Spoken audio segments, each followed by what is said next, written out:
I'm with a large group of slow-moving people, and this is really helping me.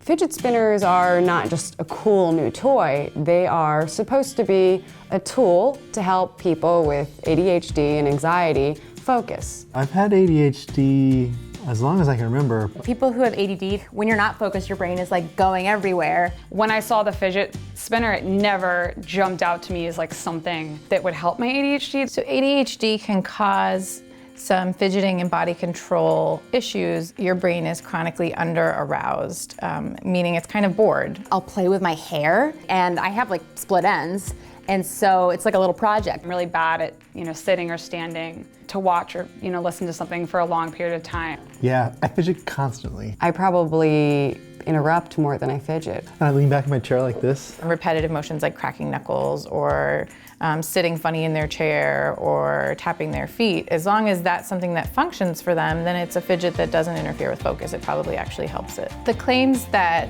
fidget spinners are backed by science as useful tools for people with ADHD are somewhat overblown. They keep it vague because there actually isn't a whole lot to support these specifically. It seems like it doesn't serve many purposes. I feel like after a while, I would get bored of this. I guess I don't really know until I try. Fidget spinners are more likely to be a distraction and a toy, but there are adults who can make that determination a little bit better for themselves. So if they are able to get more work done, or they are able to sit through meetings or get through the tasks in their day, then I would say that it probably works. I have a lot of work to do today. I came into work early this morning. Hopefully, this works. Use it at PyCon in Portland this year. If anyone asks, I'll just tell them we're doing an experiment. And hopefully, I don't get distracted doing stuff like fidgeting around on my desk. Well, I put my hair up so that I wouldn't play with it. What am I? Has the fidget spinning annoyed you? It's probably distracted me more than it's helped her. I came out of a meeting with my fidget spinner, and this is a meeting where shouting out a lot because I won't pay attention if I don't do that, and I didn't say anything. It's a win. I'm going to try to use a fidget spinner while I watch a TV show. That is when I tend to move around a lot.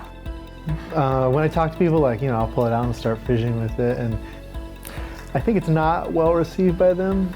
It's getting kind of like tedious to use this. It makes this like whoosh sound and it kind of distracts my brain. Instead of using the fidget spinner, I'm just eating grapes. So it's not really doing much. It does help me focus when I'm talking to them though, because I know what I'm doing with my hands. Often I'll find myself in a crowd and I'll be like, what do I do with my hands? I'm about to get on a train for 8 hours. The thing keeps spinning, so it's always doing something. I really didn't think the fidget spinner was gonna work. It works. I would use the fidget spinner so much, and then I would put my hand down, and my hand would get tingly, and it would need the spinner. It was crazy. So as the week goes on, we're all having a lot of trouble not losing this thing. It's very losable. It never got permanently lost, but I would misplace it probably every other day. I had it this morning and found it. Nice. So we're just coming back from a long weekend of looking at wedding venues, and the fidget spinner actually was helpful with my anxiety, which was high.